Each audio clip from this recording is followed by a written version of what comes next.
രേണുക, പൂർണ്ണമായും അത് ശരി തന്നെയാണ്. കാരണം ഷൈൻ ടോം ചാക്കോ മാത്രമല്ല, ഇത് പൊതുവിൽ എല്ലാവരും തന്നെ ഇതൊരു അറസ്റ്റിലേക്ക് അടക്കം നീങ്ങുമോ എന്ന കാര്യത്തിൽ എല്ലാവർക്കും തന്നെ സംശയമുണ്ടായിരുന്നു. കാരണം അതിനു മാത്രം ഒരു തെളിവുകളുടെ പരിസരമോ കാര്യങ്ങളോ ഒന്നും തന്നെ ഇല്ലായിരുന്നു. ചുരുക്കത്തിൽ ചോദിക്കുമ്പോൾ എന്ത് തെളിവിന്റെ അടിസ്ഥാനത്തിൽ നടപടികളിലേക്ക് നീങ്ങുമെന്നതടക്കമുള്ള ചോദ്യങ്ങൾ എല്ലാ ഭാഗത്തുനിന്നും തന്നെ ഉയർന്നിരുന്നു. പക്ഷേ കൃത്യമായ രീതിയിൽ നടപടികൾ എടുക്കാൻ കഴിയുന്ന വകുപ്പുകൾ ഉണ്ട് എന്ന പോലീസ് തെളിയിക്കുന്ന രീതിയിൽ തന്നെയായിരുന്നു, അമ്പരപ്പിക്കുന്ന രീതിയിൽ തന്നെയായിരുന്നു ഇന്ന് പോലീസിന്റെ ഇടപെടൽ. അത് ഈ രണ്ട് വകുപ്പുകൾ പ്രകാരം ചേർക്കുമ്പോൾ അതിൽ കുറ്റകരമായ ഗൂഢാലോചനയും അതോടൊപ്പം തന്നെ ഇതിനുവേണ്ടി പണം മുടക്കുന്നതും അതെല്ലാം തന്നെ ഈ കുറ്റകൃത്യങ്ങളിലേക്ക് വരുമെന്ന് തെളിയിക്കുന്നു. ഒപ്പം ഷൈന്റെ പണമിടപാടുകൾ അടക്കമുള്ള കാര്യങ്ങൾ ശേഖരിക്കുന്നു. ഇതെല്ലാം ഈ രാസലഹരി ഇടപാടുകാർക്ക് നൽകിയതാണെന്ന് പോലീസ് സ്ഥിരീകരിക്കുന്നു. അങ്ങനെയും ഈ വകുപ്പുകൾ ചേർത്തുകൊണ്ട് നടപടികളിലേക്ക് പോകാൻ, അറസ്റ്റിലേക്ക് പോകാൻ കഴിയുമെന്ന്, ഒരുപക്ഷെ സ്റ്റേഷൻ ജാമ്യത്തിൽ അന്ന് തന്നെ വിടാൻ കഴിയുന്നതാണെങ്കിൽ കൂടിയും ഈ ഒരു അറസ്റ്റിലേക്ക് കടന്നിരിക്കുന്നു എന്നത് നിസ്സാരമായ ഒരു കാര്യമല്ല. അത് ശക്തമായ ഒരു മുന്നറിയിപ്പ് തന്നെയാണ്. പ്രത്യേകിച്ച് ഈ ലഹരി കേസുകൾ അടിക്കടി വർദ്ധിക്കുന്ന സാഹചര്യത്തിൽ സിനിമാ ലോകത്തേക്ക് ഈ ലഹരിയുടെ ചൂണ്ടുവിരൽ വളരെ അധികം ഉയരുന്ന ഒരു സാഹചര്യത്തിൽ കൃത്യമായ രീതിയിലുള്ള ചൂണ്ടുപലക തന്നെയാണ് ഈ രീതിയിലേക്ക് നടപടികൾ എടുക്കാൻ കഴിയുമെന്നത് ഒരു മുന്നറിയിപ്പ് പോലെ തന്നെയാണ് പോലീസ് ഉദ്യോഗസ്ഥർ പറയുന്നത്. ഇതൊരു പാഠമാകണമെന്ന രീതിയിൽ തന്നെ പറയുകയും ചെയ്യുന്നു. ഏതായാലും ഈ കേസുമായി ബന്ധപ്പെട്ടുകൊണ്ട് ഇനിയും ചോദ്യം ചെയ്യലുണ്ടാകും. ഒരു പ്രതി, രണ്ടാം പ്രതി മലപ്പുറം സ്വദേശി അർഷദ് കൂടി ഉണ്ട്. അയാൾ കൂടി ഈ അറസ്റ്റിലേക്ക് അടക്കമുള്ള കാര്യങ്ങൾ വരും. ഒപ്പം നേരത്തെ സൂചിപ്പിച്ചതുപോലെ ഷൈന്റെ മൊഴിയിലുള്ള കാര്യങ്ങൾ, സിനിമാ ലോകത്ത് നിന്ന് തന്നെയുള്ളവർ തന്നെയാണ് തനിക്ക് ലഹരി കൈമാറുന്നത് എന്ന് പറഞ്ഞത് ഗുരുതരമായ രീതിയിലുള്ള മൊഴി തന്നെയാണ്. തീർച്ചയായും എന്തായാലും അത് തുടർ നടപടികൾ കൂടി ഉണ്ടാകുമെന്ന് ഓർമ്മിപ്പിക്കുന്നതാണ്. എന്തായാലും നേരത്തെ ഡാനിപ്പോൾ സൂചിപ്പിച്ചതുപോലെ തന്നെ വളരെ അപ്രതീക്ഷിതമായിട്ടാണ് ഇന്നത്തെ അറസ്റ്റ് നടപടികൾ ഉണ്ടാകുന്നത്. ഷൈനോ അദ്ദേഹത്തിന്റെ കുടുംബാംഗങ്ങളോ ഒന്നും അത് പ്രതീക്ഷിച്ചിരുന്നതല്ല.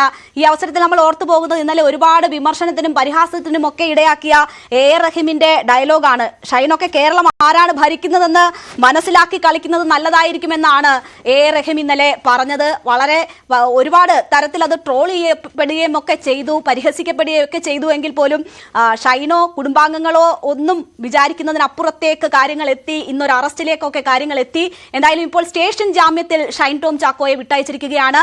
കൊക്കൈൻ കേസിന്റെ ഗതിയാകരുത് ഈ കേസിനെന്നാണ് എല്ലാവരും പ്രതീക്ഷിക്കുന്നത്. ആകില്ല എന്നാണ് എല്ലാവരും പ്രതീക്ഷിക്കുന്നത്. കാരണം കഴിഞ്ഞ കേസ് പോലീസിന് വളരെയധികം നാണക്കേടുണ്ടാക്കിയതാണ്.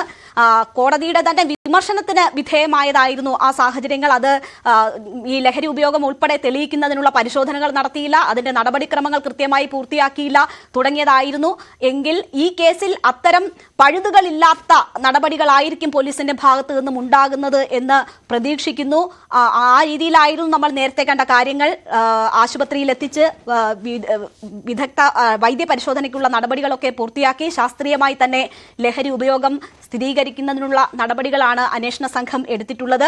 2 വകുപ്പുകളാണ് ചുമത്തിയിരുന്നത്. അത് NDPS ആക്ടിലെ 27, 29, 1 എന്ന വകുപ്പുകളാണ്. അതനുസരിച്ച് ഇപ്പോൾ സ്റ്റേഷൻ ജാമ്യത്തിൽ ഇറങ്ങിയിരിക്കുന്നു. പക്ഷേ തസ്ലിമയുമായുള്ള ബന്ധം, ലഹരി ഉപയോഗവുമായുള്ള ബന്ധം, ലഹരി ഇടപാടുകാരുമായുള്ള ബന്ധം തുടങ്ങിയ കാര്യങ്ങളിൽ നിന്ന് വിവരങ്ങൾ തേടാൻ അന്വേഷണ സംഘത്തിനായിട്ടുണ്ട്. മൊബൈൽ പരിശോധിച്ചതിൽ ഈ സജീർ എന്ന ലഹരിയുടെ പ്രധാന ഇടപാടുകാരനുമായി അടുത്ത ബന്ധം ഷൈൻ ടോം ചാക്കോയ്ക്കുണ്ട് എന്നാണ് അന്വേഷണ സംഘം മനസ്സിലാക്കിയിരിക്കുന്നത്. ഇതുമായി ബന്ധപ്പെട്ടൊക്കെ തുടർ നടപടികൾ ഉണ്ടാകും എന്ന് പ്രതീക്ഷിക്കുകയാണ്.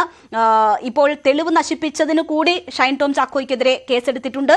അന്ന് ഡാൻസ് അപ്പ് സംഘത്തെ കണ്ട് പേടിച്ചല്ല ഷൈൻ ടോം ചാക്കോ ഇറങ്ങി ഓടിയത്, അത് തെളിവ് നശിപ്പിക്കുന്നതിന് വേണ്ടി തന്നെ ആയിരുന്നു എന്നാണ് മനസ്സിലാകുന്നത്. അങ്ങനെ തെളിവ് നശിപ്പിക്കൽ എന്നുള്ള കുറ്റം കൂടി അദ്ദേഹത്തിനെതിരെ ചുമത്തിയിട്ടുണ്ട് എന്നാണ് മനസ്സിലാകുന്നത്.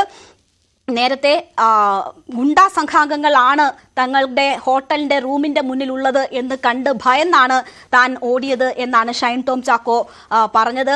നമ്മൾ സിനിമയിലൊക്കെ മാത്രം കണ്ടിട്ടുള്ള രംഗങ്ങളെ അനുസ്മരിപ്പിക്കുന്ന വിധമായിരുന്നു 3ാമത്തെ നിലയിലെ വേദാന്ത എന്ന ഹോട്ടലിലെ 3ാമത്തെ നിലയിലെ റൂമിൽ നിന്ന് ഷീറ്റിട്ട 2ാമത്തെ നിലയിലേക്കും അവിടെ നിന്ന് 1ാമത്തെ നിലയിലെ പൂളിലേക്കും പിന്നീട് ലോബി വഴി റോഡിലേക്കും ഓടിയത്. അത് പോണ്ടിച്ചേരി വരെ, തമിഴ്നാട് വരെ എത്തിയാണ് ആ ഓട്ടം നിന്നത് ഷൈൻ ടോം ചാക്കോയുടെ. അവിടെ നിന്ന് നശിപ്പിക്കേണ്ടുന്ന തെളിവുകളൊക്കെ നശിപ്പിച്ച് അന്വേഷണ സംഘത്തിന് മുന്നിലെത്തുമ്പോൾ ഇന്നൊരു അറസ്റ്റിലേക്ക് അത് നീങ്ങുമെന്ന് ഷൈൻ ടോം ചാക്കോ പോലും പ്രതീക്ഷിച്ചിരുന്നില്ല.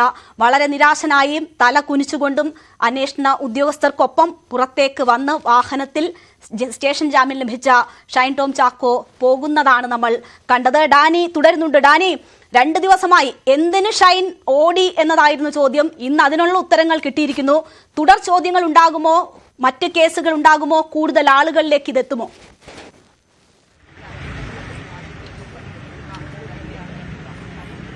തീർച്ചയായും ഈ കേസിൽ തുടർ ചോദ്യം ചെയ്യലുണ്ടാകും. കൂടുതൽ പേർ ഇതിലേക്ക് ചോദ്യം ചെയ്യലിന് വേണ്ടി അന്വേഷണ സംഘത്തിന് മുന്നിലേക്ക് എത്തേണ്ടി വരും. അക്കാര്യത്തിൽ ഒരു സംശയവും ആർക്കും വേണ്ട. കാരണം ഷൈൻ നൽകിയിരിക്കുന്ന മൊഴികൾ അത്തരത്തിലുള്ളത് തന്നെയാണ്. കാരണം പല ഇടപാടുകാരെയും തനിക്കറിയാം, അവരുമായിട്ട് ബന്ധമുണ്ട്, അവർക്ക് പണം അയച്ചിട്ടുണ്ട് എന്നതടക്കമുള്ള കാര്യങ്ങൾ ഷൈൻ്റെ മൊഴിയെ അടിസ്ഥാനമാക്കി തന്നെ സ്ഥിരീകരിക്കുന്നുണ്ട്. ആ മൊഴി തന്നെയാണ് ഷൈൻ്റെ അറസ്റ്റിലേക്ക് അടക്കം നീങ്ങുകയും ചെയ്തിട്ടുള്ളത്. കാരണം ഇവരുമായിട്ട് സ്ഥിരം ഇടപാടുണ്ടായിരുന്നു എന്നതടക്കമുള്ള കാര്യങ്ങൾ വരുമ്പോൾ ഈ മയക്കുമരുന്ന് ഉപയോഗിക്കാൻ അത് പ്രോത്സാഹനം നൽകുന്ന അതിനുവേണ്ടി സൗകര്യങ്ങൾ ഒരുക്കുക ഇതും കുറ്റകരം തന്നെയാണ് എന്നതിപ്പോൾ ഷൈൻ്റെ അറസ്റ്റിലൂടെ കൂടി ബോധ്യപ്പെടുത്തുകയാണ് ഒരർത്ഥത്തിൽ. എന്തായാലും ഇതിന് താവളം ഒരുക്കി വരും. അതോടൊപ്പം തന്നെ ഈ ഇടപാടുകാരും ഈ ഇടനിലക്കാരും ഇതെല്ലാം തന്നെ ഈ കേസിലേക്ക് വരാനുള്ള മുഴുവൻ സാധ്യതയുമുണ്ട്. അവരുടെ ചോദ്യം ചെയ്യലും വൈകാതെ ഉണ്ടാകാം. 2ാം പ്രതി അർഷാദിന്റെ ചോദ്യം ചെയ്യലും ഉണ്ടാകാം. മലപ്പുറം സ്വദേശിയാണ്. ഇയാൾ ഈ കേസുമായി എങ്ങനെയാണ് കണക്ട് ചെയ്യുന്നതെന്നാണ്. ആ മുറിയിൽ അദ്ദേഹം ഉണ്ടായിരുന്നു. മറ്റുള്ള 3 പേരുണ്ടായിരുന്നു. 2 പേരെ ചോദ്യം ചെയ്ത് വിട്ടയച്ചു എന്ന് പോലീസ് പറഞ്ഞിരുന്നു. ആദ്യഘട്ടത്തിൽ അവരെ കൂടി വിളിച്ചു വരുത്തുകയും ചെയ്യും.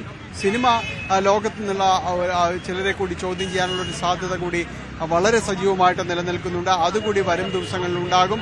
എന്തായാലും ഈ കേസ് ഷൈനിന്റെ ഒരു ഓട്ടം കൊണ്ടുണ്ടായ ആ ഒരു കേസ് വലിയ രീതിയിലേക്ക് മാറുകയാണ്. ആ കേസിന് പുറകെ പോലീസ് ഓടിയില്ല എന്ന് തന്നെയായിരുന്നു ആദ്യഘട്ടത്തിൽ ഉണ്ടായിരുന്ന നിഗമനം എല്ലാവരുടെയും തന്നെ. പക്ഷെ അങ്ങനെയല്ല, പോലീസ് വളരെ കൃത്യമായി അതിനെ നോട്ടീസ് അയച്ച് തിരിച്ചു വിളിപ്പിക്കുന്നു. ഇനിയുള്ളത് ആ കേസിന്റെ പുറകെ ആരൊക്കെ നെട്ടോട്ടം ഓടുന്നു എന്നതാണ്.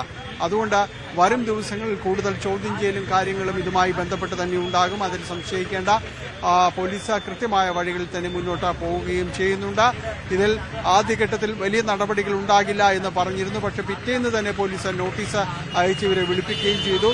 അത് സൂചനകൾ ഉണ്ടായിരുന്നത് തദ്ദേശ സ്വയംഭരണ വകുപ്പ് മന്ത്രി MP രാജേഷിന്റെ അടക്കം ഉള്ള. തീർച്ചയായും എന്തായാലും സിനിമാ മേഖല അതിൽ നിന്ന് വേറിട്ട് നിൽക്കുന്ന ഒരിടമല്ല. അവിടെയും ലഹരി ഉപയോഗവുമായി ബന്ധപ്പെട്ടുള്ള പ്രശ്നങ്ങൾ ഉണ്ട് എന്നത് നേരത്തെ തന്നെ വ്യക്തമായിരുന്നു. അതിൽ കൂടുതൽ തെളിവുകളോടുകൂടി ഒരു നടൻ അറസ്റ്റിലാകുന്ന ഒരു സാഹചര്യമാണ് നമ്മൾ ഇന്ന് കണ്ടത്. നമുക്ക് ഈ വാർത്തയിലേക്ക് തന്നെ തിരിച്ചെത്താം ഇടവേളയ്ക്ക് ശേഷം.